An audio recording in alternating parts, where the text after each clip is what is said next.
सबसे प्यारी है, माँ तू जग में न्यारी है। माँ तू सबसे प्यारी है, माँ तू जग में न्यारी है। अपने आंचल में रखना, अपने आंचल में रखना, हमें वरदानों से भरना।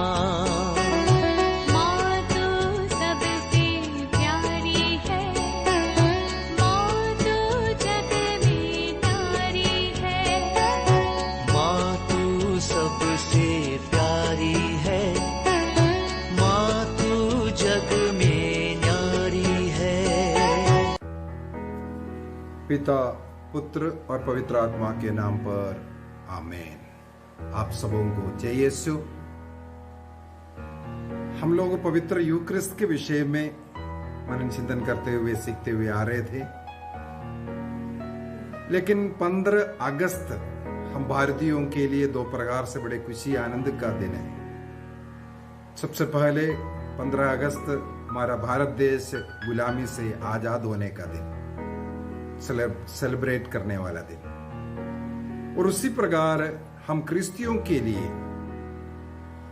इस इंडिपेंडेंस डे मनाते हुए एक और खुशी की बात है, हम लोग उस दिन को माता मरियम का स्वर्ग में उद्ग्रहण का पर्व मनाते हैं। 1950 में 1 नवंबर 1950 उस दिन संत पापा पियूस 12वें ने माता मरियम का स्वर्ग में उद्ग्रहण का इस विश्वास सत्य की घोषणा की। आज हम लोग माता मरियम के उस स्वर्ग में उद्ग्रहण के विषय में मन चिंतन करेंगे, सीखेंगे। आइए उससे पहले मां मरियम के आदर में हम लोग एक गीत गाएंगे। मरिया तुझे प्रणाम, तुझे प्रणाम, तुझे प्रणाम। मरिया तुझे प्रणाम, तुझे प्रणाम, तुझे प्रणाम। तो नारी रत्नों में धन्य, तो नारी रत्नों में धन्य। तेरा पुत्र यीशु है धन्य, तू है कृपा पूर्ण तुझ में ही। प्रभु का सुंदर धाम, तुझे प्रणाम, तुझे प्रणाम। मरिया तुझे प्रणाम, तुझे प्रणाम, तुझे प्रणाम। मरिया माता परमेश्वर की, मरिया माता परमेश्वर की। विनती कर खातिर हम सबकी। आज मोर उस क्षण जब हम ले जीवन से विश्राम, तुझे प्रणाम, तुझे प्रणाम।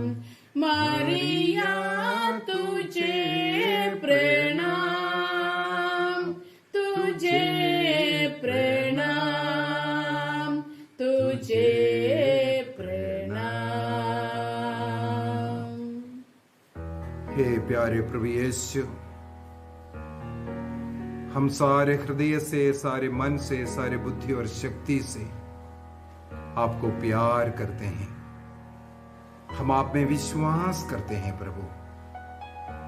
हे प्रभु यीशु, हमें अपना आत्मा प्रदान कीजिए, हमारे मन को, हमारे हृदय को आलोकित कीजिए, ताकि हम लोग श्रद्धा पूर्वक तेरे वचन को सुन सके, समझ सके। विशेष रूप से आज मां मरियम के स्वर्ग में उद्ग्रहण के विषय में हम लोग अच्छी तरह समझ पाए, और मृत्यु के बाद हमें भी स्वर्ग पहुंचना है। इसके लिए मां मरियम के समान जीने के लिए हमें भी कृपा दीजिए, शक्ति दीजिए। हालेलुया। प्रभु की स्तुति हो, प्रभु की महिमा हो, प्रभु की आराधना हो। आप सबों को जय यीशु। तो आज सवाल ये उठता है, 1950 को संत पापा पियूस 12वीं को यह आवश्यकता क्यों पड़ी मां मरियम के स्वर्ग में उद्ग्रहण का घोषणा करने का। और विश्वास सत्य मां मरियम के विषय में 4 विश्वास सत्य आज तक कलीसिया में घोषित हुआ है। 4 मरियम विश्वास सत्य। सबसे पहला जनवरी 1 तारीख को हम लोग मनाते हैं यीशु माता, मां मरियम ईश्वर की माता है, इस विश्वास सत्य की घोषणा करी। और दूसरा है मां मरियम कुंवारी माता है। और तीसरा है मां मरियम का निष्कलंक गर्भागमन। और चौथा है मां मरियम जो स्वर्ग में उद्ग्रहित हुआ उसके विषय में। विश्वास सत्य उनको कहते हैं कलीसिया के प्रारंभ से किसी बात पर विश्वास करते आए हैं, लेकिन बीच में कई लोगों ने, किसी ने उसके विरुद्ध में सिखाना शुरू किया या ऑब्जेक्शन उठाया, क्वेश्चन किया, तब कलीसिया उसके विषय में गहराई से पढ़ाई करते हैं। बाइबल पंडितों को और अन्य ऐसे ज्ञानी लोगों को निमंत्रित किया जाता है, उस विषय में चर्चा होते हैं। और दुनिया भर के बिशपों को, कार्डिनल्स को इसकी चिट्ठी भेजा जाता है इस विषय में। इसके बाद उसका एक जो निचोड़ जो आता है संत पापा के पास, उस रिपोर्ट के अनुसार संत पापा आधिकारिक रूप से उस विषय में क्या हमें निर्णय करना है, ये घोषणा जो करता है उसको विश्वास सत्य की घोषणा कहते हैं। अर्थात मां मरियम का स्वर्ग में उद्ग्रहण का विश्वास आदिम कलीसिया से चलते आ रहे हैं। और कलीसिया के इतिहास में मां मरियम के स्वर्ग में उद्ग्रहण का 2 परंपराएं चल के आ रहे हैं। 2 परंपराएं चल के आ रहे हैं। एक परंपरा एफेसुस, दूसरा यरूशलेम। इन दोनों परंपरा के अनुसार मां मरियम वहां रहे और जीवन के अंत में स्वर्गदूतों ने उन्हें शरीर के साथ स्वर्ग में उठा ले गए, ये सिखाते हैं। लेकिन उसके सामने कई लोग सवाल खड़ा किया और कलीसिया में ही कई लोग उसका विरोध करने लगे। तब संत पापा ने उसके विषय में गहराई से पढ़ाई करने, बाइबल के आधार पर और कलीसिया के परंपरा के आधार पर उसके ऊपर एक निर्णय करने का निश्चित किया। तो उनको जो मिला जानकारी के अनुसार उन्होंने 1 नवंबर 1950 को इसकी घोषणा की और 15 अगस्त मां मरियम का स्वर्ग में उद्ग्रहण का पर्व मनाने का आदेश भी हुआ। हालेलुया। यीशु की स्तुति हो, यीशु की महिमा हो। तो कलीसिया के प्रारंभ से मां मरियम का स्वर्गारोहण पर स्वर्ग में उद्ग्रहण का, स्वर्गारोहण ईसा मसीह का है, मां मरियम का स्वर्गारोपण हम लोग कह सकते हैं, उठा ले जाना। स्वयं नहीं गया, उठा ले जाते हैं, स्वर्गदूतों ने उठा लेके गया, तो स्वर्ग में उद्ग्रहण इसलिए कहते हैं, असम्पशन। तो उसका विश्वास कलीसिया करते आए थे। इसके पीछे बाइबल के आधार पर हम लोग कई बातें मनन चिंतन कर सकते हैं। बाइबल में इसका वर्णन डायरेक्टली नहीं लिखा है। जैसे हम लोगों ने बाइबल क्लास शुरू करते ही मैंने बोला था बाइबल को कैसे समझना है। कई बातें डायरेक्ट मतलब होता है, कोई इनडायरेक्टली होता है, कोई वचन हम किसी के ऊपर अप्लाई कर सकता है, कई तरीका है, तो उसके ऊपर हम लोगों ने मनन चिंतन किया है। तो इसी प्रकार बाइबल के आधार पर हम लोग थोड़ी देर मनन चिंतन करेंगे, क्या सचमुच में मां मरियम का स्वर्ग में उद्ग्रहण हुआ है कि नहीं, या ये ऐसे एक विश्वास कैथोलिक लोगों ने घोषणा कर करके मना रहे हैं। सबसे पहली बात बाइबल के अनुसार यदि हम लोग मनन चिंतन करेंगे, सबसे पहली बात रोमियो का पत्र हम लोग उठाएंगे। रोमियो का पत्र उसके अध्याय 8 वाक्य 29 एवं 30, क्योंकि ईश्वर ने निश्चित किया कि जिन्हें उसने पहले से अपना समझा वे उसके पुत्र के प्रतिरूप बनाए जाएंगे, जिससे उसका पुत्र इस प्रकार बहुतों से भाइयों का पहलौठा हो। उसने जिन्हें पहले से निश्चित किया उन्हें बुलाया भी है, जिन्हें बुलाया उन्हें पाप से मुक्त भी किया है, जिन्हें पाप से मुक्त किया उन्हें महिमान्वित भी किया है। Hallelujah, hallelujah. ये जो वचन क्या मां मरियम के लिए फिट नहीं होते? हम इस वचन को मां मरियम में अप्लाई कर सकते हैं। मां मरियम का जीवन हम लोग कलीसिया का इतिहास है। मां मरियम के माता पिता वही संतान नहीं था, निसंतान थे, बांझ थे और बुजुर्ग हो गए थे, लेकिन ईश्वर के इच्छा के अनुसार उस निश्चित समय पर मां मरियम का मां गर्भधारण करती है और मां मरियम को जन्म देते हैं।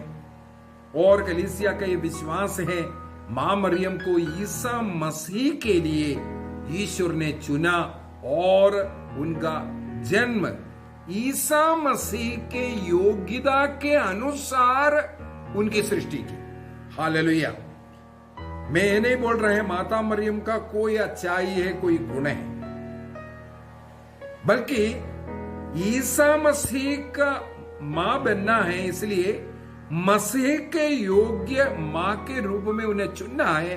उसी के अनुसार मां मरियम का जन्म से लेकर के और मृत्यु तक का जीवन हम लोग देख सकते हैं। उस योग्य जीवन उन्होंने बिताए, ईसा मसीह के जीवन के योग्य। और ईसा मसीह को अपने कोख में लेकर के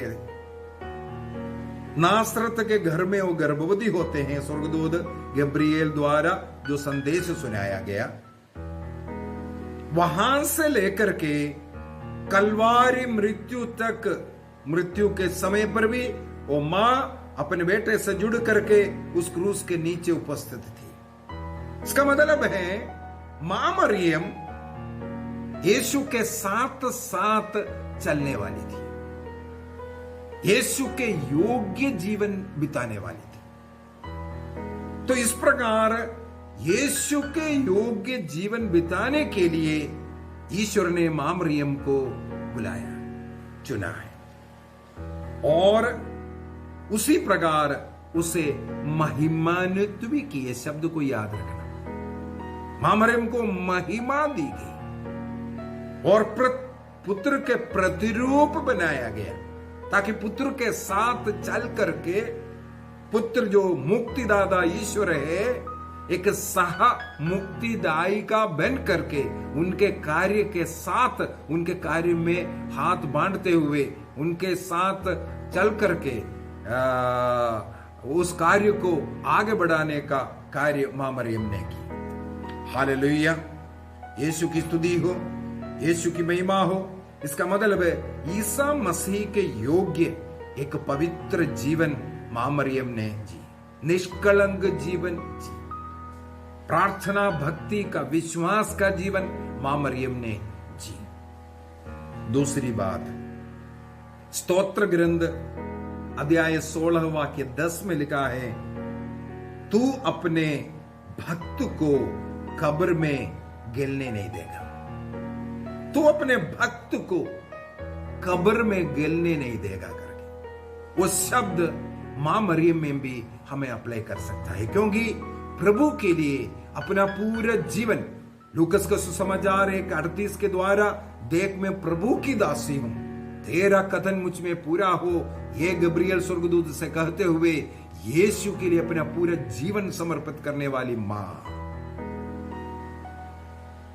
तीसरा पॉइंट, बाइबल के अंदर ऐसा 2 व्यक्ति के विषय में लिखा है जो मृत्यु के बगैर स्वर्ग में गया शरीर के साथ करके। सबसे पहले उत्पत्ति ग्रंथ अध्याय 5 वाक्य 24, उसी बात को इब्रानियों का पत्र अध्याय 11 वाक्य 5 में भी लिखा है। वहां से पढ़ते हैं, इब्रानी अध्याय 11 वाक्य 5, विश्वास के कारण मृत्यु का अनुभव किए बिना हेनोक आरोहित कर लिए गए, वह फिर नहीं दिखाई पड़े, क्योंकि ईश्वर ने उन्हें आरोहित किया था।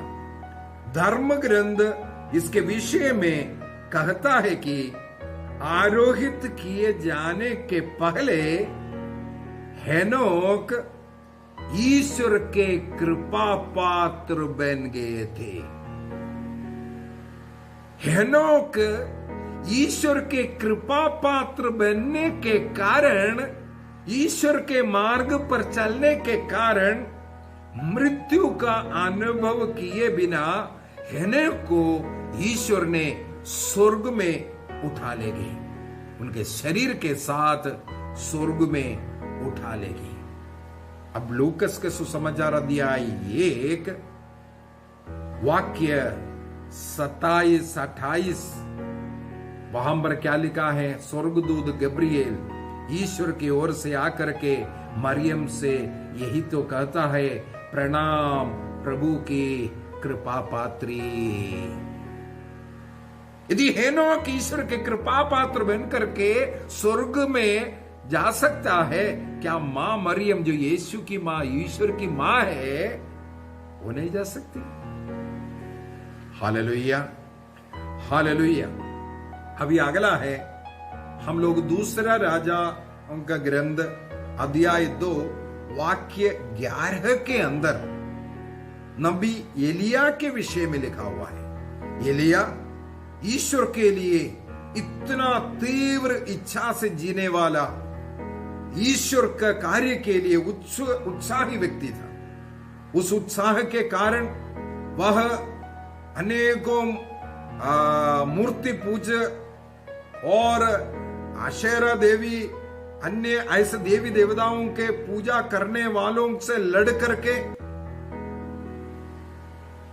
उन लोगों की हत्या की और अपना जान बचाने के लिए इसके बाद होरेब पर्वत की ओर 40 दिन रात भूखा, ना कुछ खाया ना कुछ पिया, इस प्रकार वह पहुंचते हैं। राजाओं का पहला ग्रंथ उसके अध्याय 18 में हम लोग ये सब पढ़ सकते हैं।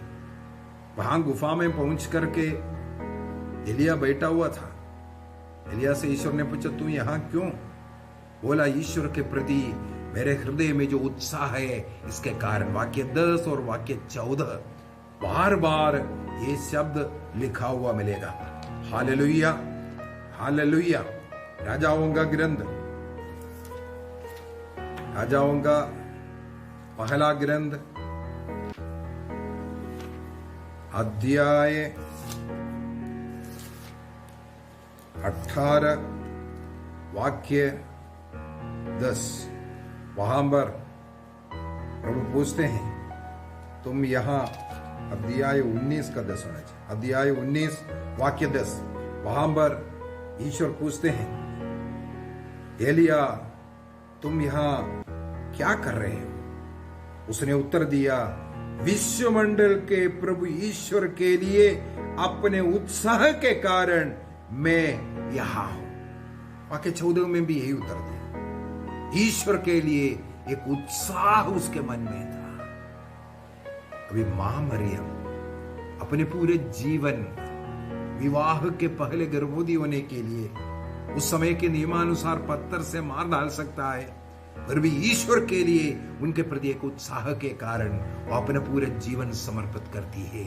देखिए मैं प्रभु की दासी हूं, तेरा कदन मुझ में पूरा हो। इस प्रकार समर्पित करने वाली उस मां नबी एलिया के समान, एलिया हम लोग दूसरा राजाओं का ग्रंथ अध्याय 2 वाक्य 11 में पढ़ते हैं, एक बवंडर द्वारा स्वर्ग में जीवित ही आरोहित कर लिए गए। तो हेनोक और नबी एलिया के विषय में हम लोग पढ़ते हैं, वे लोग स्वर्ग में उठा ले गए। Hallelujah, hallelujah. अभी उत्पत्ति ग्रंथ अध्याय 3 में हम लोग पढ़ते हैं, हेवा शैतान के वश में पड़ करके पाप करते ईश्वर के नियम का उल्लंघन किया। उत्पत्ति ग्रंथ 3:6 को विशेष रूप से पढ़ेंगे, वहां पर यह बात लिखा हुआ है, हेवा द्वारा ईश्वर ने जो आज्ञा दिया, नियम दिया, उसका भंग करते हैं, आज्ञा भंग करते हैं। तो इसलिए इस संसार में मृत्यु का आगमन हुआ, पाप आया, उसके साथ मृत्यु आया। अभी दूसरा हेवा, उसी अध्याय के वाक्य 15 में ईश्वर ने स्वयं कहा था, स्त्री और उस शैतान के विरुद्ध में एक शत्रुता उत्पन्न होगी, स्त्री का पुत्र तुम्हारे संतति का सिर कुचलने के विषय में, अर्थात उस पाप का और वो पाप कर्म जितने भी करते हैं शैतान का कर्म, वो सब नष्ट करने के विषय में। तो ये दूसरी हेवा अर्थात मुक्तिदाता की मां इस संसार में जन्म लेती है मृत्यु को, पाप को खत्म करने के लिए। क्या उस दूसरी हेवा दूसरे आदम के समान हर कार्य में उनके साथ चलने वाली वो मां अपने पुत्र के स्वर्गारोहण में भी साथ होली है? यह है कलीसिया का विश्वास। Hallelujah, hallelujah. अभी हम लोग एक और वचन उठाएंगे, प्रकाशना ग्रंथ उसके अध्याय 11 वाक्य 19 में। प्रकाशना ग्रंथ अध्याय 11 वाक्य 19, वहां पर लिखा है, तब स्वर्ग में ईश्वर का मंदिर खुल गया और उस मंदिर में ईश्वर का विधान की मंजूषा दिखाई पड़ी। विधान के मंजूषा के विषय में पुराने विधान में मूसा नबी द्वारा ईश्वर ने मंजूषा बनाने का नियम दिया, और हम लोग जानते हैं उस मंजूषा का निर्माण बेसालेल करते हैं। निर्गमन ग्रंथ अध्याय 25 के अंदर ईश्वर ने मूसा नबी को किस प्रकार इस मंजूषा बनना है, ये पूरा उसका नाप तोल सब कुछ दिया। अध्याय 37 वाक्य 1 से 5 तक बेसालेल नाम का कलाकार उस मंजूषा का निर्माण करता हुआ, और उसमें देखने वाली बात है, पूरे मंजूषा को सोने से मढ़ा था। उसको उठाने के लिए 4 जो जगह बनाकर रखा है, राउंड गोलाकृति में हुक टाइप में जो बना था, और उसमें डंडा डाल करके उसको उठाना है कंधे में, उस डंडे को भी पूरा सोने से मढ़ा था। अर्थात इस मंजूषा का अंदर बाहर पूरा सोने से मढ़ा हुआ है। हम लोग प्रकाशना ग्रंथ अध्याय 12 की 1 में एक महिला के विषय में लिखा है जो सूर्य का वस्त्र ओढ़े महिला के विषय में, सोना का कलर। Hallelujah, hallelujah. मैं मंजूषा में जाना चाहूंगा। वहां पर लिखा हुआ है स्वर्ग में एक मंजूषा दिखाई दी। ये मंजूषा बसालेल ने बनाया ईश्वर के नियम का अनुसार। अभी उस मंजूषा में क्या रखा है उसको देखने के लिए इब्रानियों का पत्र अध्याय 9 वाक्य 4 और 5 पढ़ेंगे। वहां पर लिखा हुआ है उस मंजूषा में क्या रखा है। मंजूषा के अंदर सबसे पहले 10 आज्ञा का 2 पाटियां रखते थे, लेकिन धीरे धीरे एक एक बढ़ता गया। आखिर में क्या चीज था उसके अंदर? 3 चीजें उसके अंदर। वहां धूपदान के स्वर्णमय वेदी और विधान की स्वर्ण से मड़ी हुई मंजूषा थी। और मंजूषा में क्या है? मंजूषा में सबसे पहले मन्ना से भरा हुआ स्वर्णमय एक पात्र था। मन्ना से भरा हुआ एक स्वर्णमय पात्र था। दूसरी बात, हारून की छड़ी जो पल्लवित हो उठी थी। तीसरा, विधान के पाटियां। तो 3 चीजें इस मंजूषा में रखी हुई थी। अभी मां मरियम जब देख मैं प्रभु की दासी हूं कह करके उन्होंने अपने जीवन को जब ईश्वर के लिए समर्पित किया, पवित्र आत्मा उस पर उतर आए और वो गर्भवती हुई। वो गर्भ में बैठने वाला वो पुत्र स्वर्ग से उतरी हुई रोटी है, अर्थात स्वर्ग से आया हुआ वो मन्ना का पात्र मंजूषा में रखा हुआ है। यहां मां मरियम के गर्भ में स्वर्ग से उतरी हुई जीवन रोटी है। दूसरा, हारून की छड़ी जो पल्लवित हुआ था, फूल आया था, वो छड़ी उनके पुरोहिताई धर्म का, महापुरोहित होने का वो सबूत है। अर्थात मां मरियम के गर्भ में जो बेटा अभी जन्म लिया है वो महापुरोहित है। अपने को बलि अर्पित, बलि वस्तु भी है, बलि अर्पित करने वाला वो पुरोहित भी है। अभी तीसरा, मंजूषा में तीसरी चीज है विधान की पाटियां, अर्थात शब्द। मां मरियम के गर्भ में जो जन्म लेने वाला बेटा ईश्वर का शब्द है। आदि में शब्द था, शब्द ईश्वर के साथ था, शब्द ही ईश्वर था। वो ईश्वर, वो शब्द मांस धारण कर मरियम के गर्भ में बैठा। अर्थात ये जो मंजूषा में 3 चीजें जो रखा हुआ था, मन्ना, स्वर्ग से उतरी हुई रोटी, हारून की छड़ी अर्थात महापुरोहित प्रभु ईसा मसीह, एकमात्र पुरोहित ईसा मसीह। इसके बाद तीसरा, वो जो विधान की पट्टी, शब्द, ईश्वर का शब्द मांस धारण कर मरियम के गर्भ में बैठे। हालेलुया।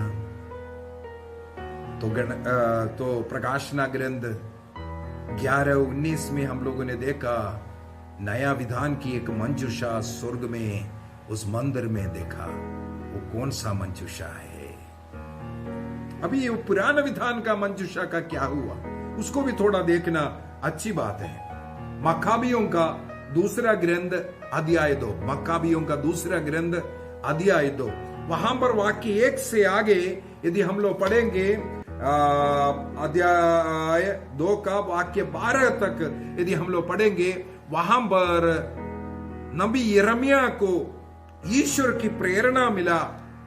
जब यरूशलेम मंदिर के ऊपर आक्रमण होने वाला है, यरूशलेम मंदिर लूटने वाला है, तब उस प्रेरणा के साथ नबी यिर्मयाह आकर के पुरोहितों अन्य लोगों को इकट्ठा करके यरूशलेम मंदिर से इस विधान का मंजूषा उठाते हैं। वाक्य 4 से उसी ग्रंथ में यह भी लिखा गया है कि नबी ने ईश्वर की प्रेरणा से विधान का तंबू और मंजूषा लाने और अपने पीछे ले जाने का आदेश दिया।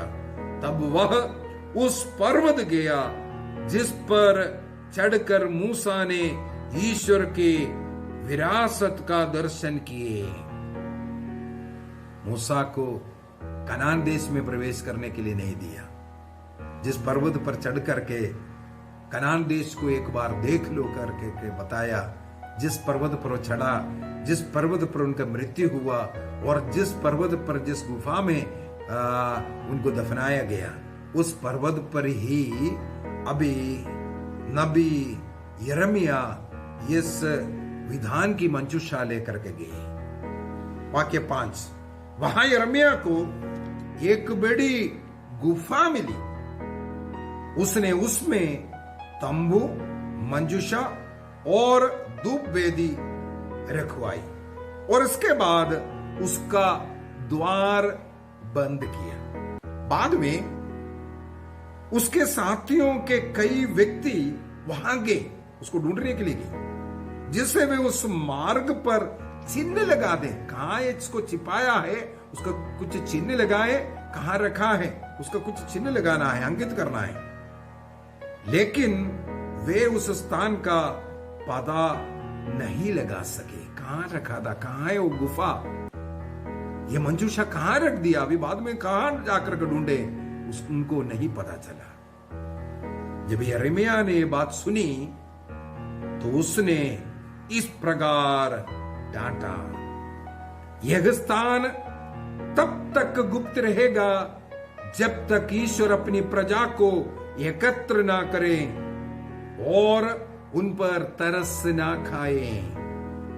उस समय प्रभु वे वस्तुएं दिखाएगा, तब बादल के साथ साथ प्रभु की महिमा प्रकट होगी। बादल के साथ प्रभु की महिमा प्रकट होना है। दूसरी बात, जैसे वह मूसा के समय पर प्रकट हुई थी। मूसा के समय पर मंजूषा में कब प्रकट हुआ देखने के लिए निर्गमन ग्रंथ अध्याय 40 वाक्य 34 और 35 को पढ़ना पड़ेगा। निर्गमन ग्रंथ उसके अध्याय 40 वाक्य 34 और 35, वहां पर इस मंजूषा और दर्शन कक्ष ये सब तैयार करने के बाद सबसे पहला बार क्या हुआ था, वहां पर हम लोग पढ़ते हैं, तब एक बादल ने दर्शन कक्ष को ढक लिया और प्रभु की महिमा निवास में भर गई। प्रभु की महिमा वहां पर उतर आ गया था, उस मंजूषा जहां रखा हुआ था। Hallelujah, hallelujah. फिर से मक्काबियों के ग्रंथ में जाते, ये था मूसा के समय पर, लेकिन वहां पर एक और शब्द है, उस समय जब सुलेमान ने मंदिर के भव्य प्रतिष्ठा के लिए प्रार्थना की थी। जब यरूशलेम मंदिर का निर्माण करने के बाद सुलेमान घुटना टेक करके अपने हाथों को ऊपर उठाते हुए उन्होंने जब प्रार्थना किया, तब क्या हुआ? दूसरा इतिहास उसके अध्याय 7 वाक्य 1 में हम लोग पढ़ते हैं, सुलेमान ने जैसे ही अपनी प्रार्थना पूरी की कि आकाश से आग उतरी, उसने होम बलि और अन्य बलियों को भस्म कर दिया और मंदिर प्रभु की महिमा से भर गया, क्योंकि मंदिर में मंजूषा रखा हुआ है। उस मंजूषा पर पवित्र आत्मा, ईश्वर की महिमा उतर आ गई। Hallelujah, hallelujah.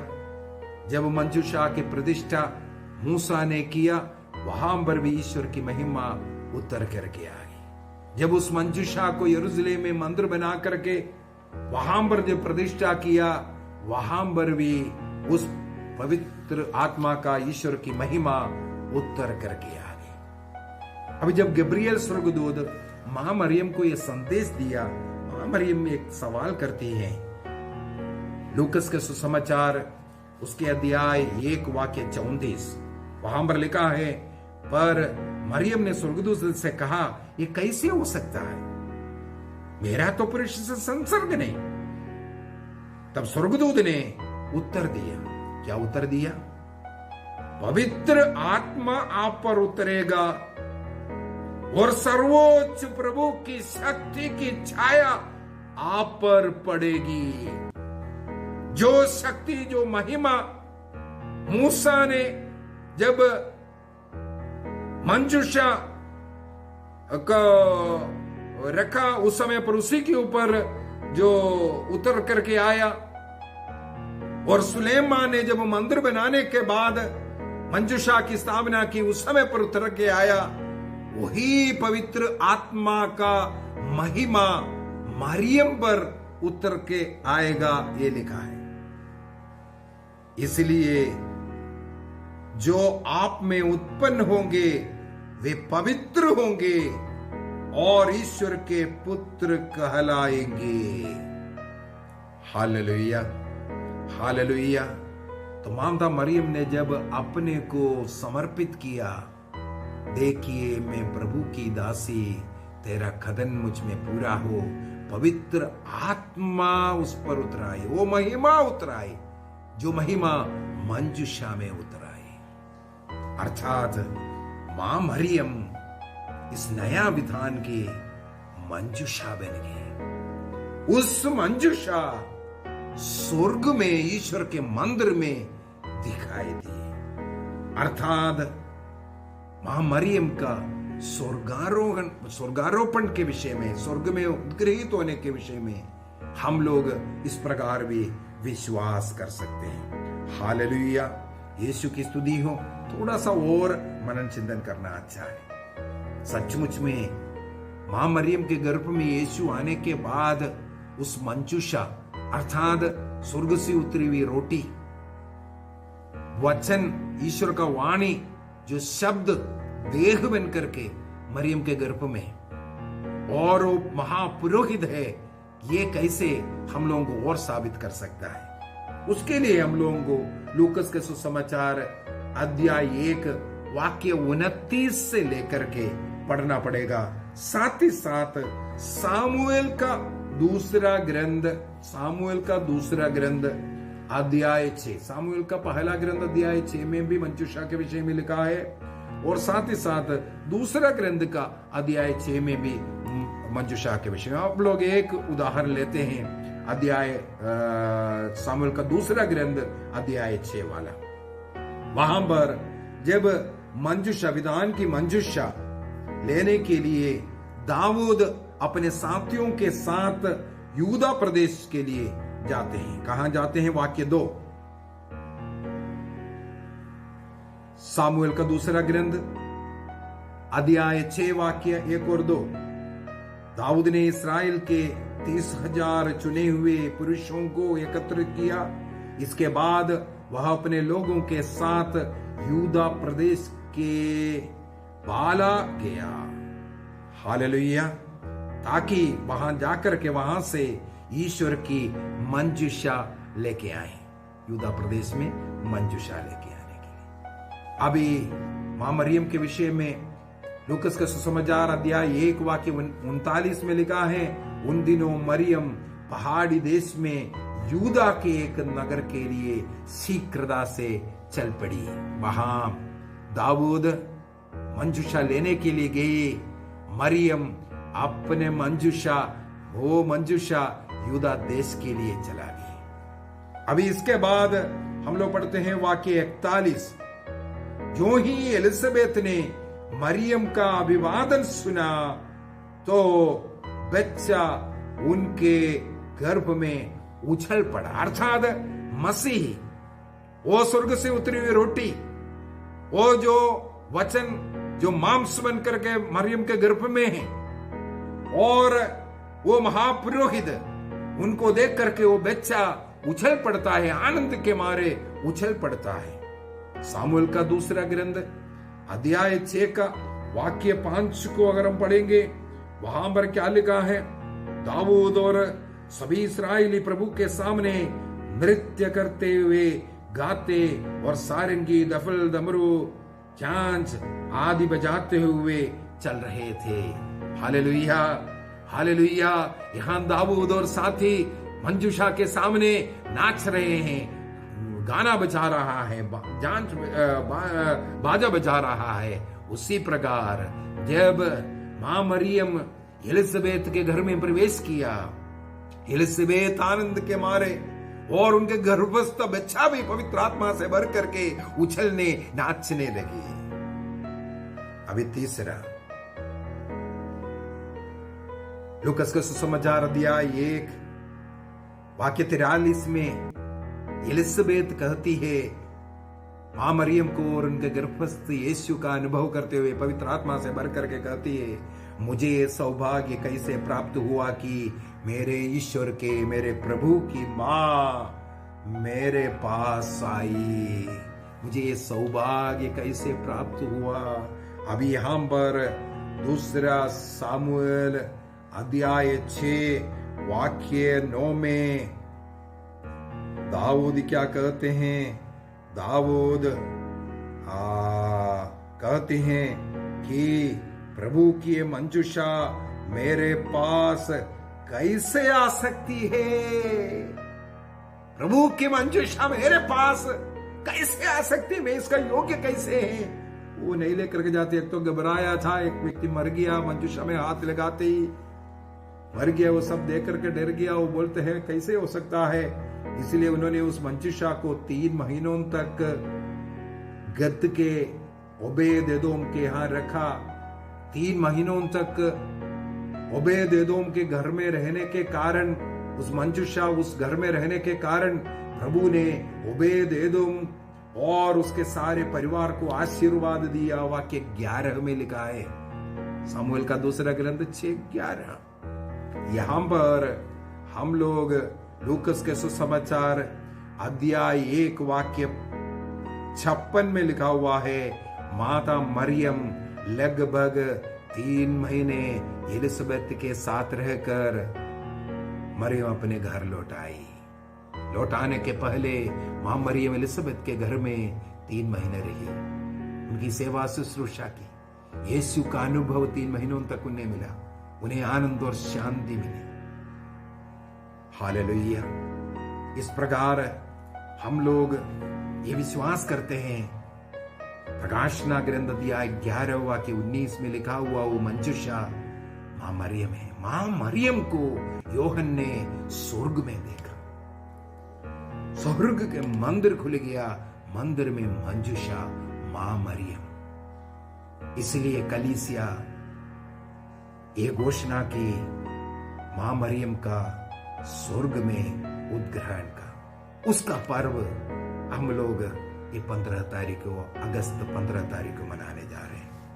आइए हम अपनी आंखों को बंद करते हुए प्रभु को धन्यवाद दें। मां मरियम के लिए, उनके जीवन जैसे हमारा जीवन बनने के लिए हमारी सहायता करें। मां मरियम से हम प्रार्थना करें, मां हमारी सहायता करना, मां हमारी सहायता करना, हमें भी आपके समान पवित्र जीवन जीने के लिए। मां मरियम जिस प्रकार 3 महीनों तक आप एलिजाबेथ के घर में रह करके उनके लिए आनंद का विषय बना, हमारे साथ भी रहना मां, हमारे लिए निरंतर विनती करना मां, हमारे हर कार्य में हमारी मदद करना मां। सत्य का जीवन, ईमानदारी का जीवन, पवित्रता का जीवन जीने के लिए मां हमारी सहायता करना। जिस प्रकार एलिजाबेथ के घर में प्रवेश कर तूने जब उनका अभिवादन किया, वो सुन करके वे पवित्र आत्मा से भर गए। मां, जब कभी हम तुझे प्रणाम मरिया कहेंगे, हमें भी वो पवित्र आत्मा मिल सके, वो पवित्र आत्मा की शक्ति से हम भी भर सके। ये प्रणाम मरिया गीत, ये प्रार्थना, ये शब्द गब्रिएल स्वर्गदूत ने हमें दिया। ये शब्द सुनते ही शैतान घबरा जाते हैं, शैतान उस समय पर घबराया जाता है। मां मरियम को जब कभी हम प्रणाम करते हैं, हे मां, तू जब पवित्र आत्मा से भर करके कहे अब से सब पीढ़ियां मुझे धन्य कहेगी। लूकस के सुसमाचार अध्याय 11 वाक्य 28 और 29 में भी हम लोग देखते हैं एक स्त्री ने जोर जोर से चिल्ला करके कहा, तुम धन्य है, धन्य है वो गर्भ जिसे तुझे धारण किया, धन्य है वह स्तन जिसका तूने पान किया। वो उस मां के विषय में उस स्त्री ने धन्य कहते हुए पुकारे। मां, हमें भी एक कृपा दीजिए, तेरे साथ रह करके यीशु तक पहुंचने, तेरे जैसे जीवन जीते हुए स्वर्ग में स्वर्ग राज्य के योग्य हम भी बने। मां मरियम हमारे लिए प्रार्थना कर। प्रणाम मरिया, कृपा पूर्ण, प्रभु तेरे साथ है, धन्य तू स्त्रियों में और धन्य तेरे गर्भ का फल यीशु। हे संत मरिया, परमेश्वर की मां, प्रार्थना कर हम पापियों के लिए अब और हमारे मरने के समय। आमीन। पिता, पुत्र और पवित्र आत्मा के नाम पर आमीन। आप सबों को जय यीशु। खुश रहिए, मां मरियम के मध्यस्थता मांगते रहिए। और अगला क्लास हम फिर से पवित्र यूक्रिस्ट के विषय में मनन चिंतन करने जा रहे हैं। तब तक के लिए आप सबों को जय यीशु।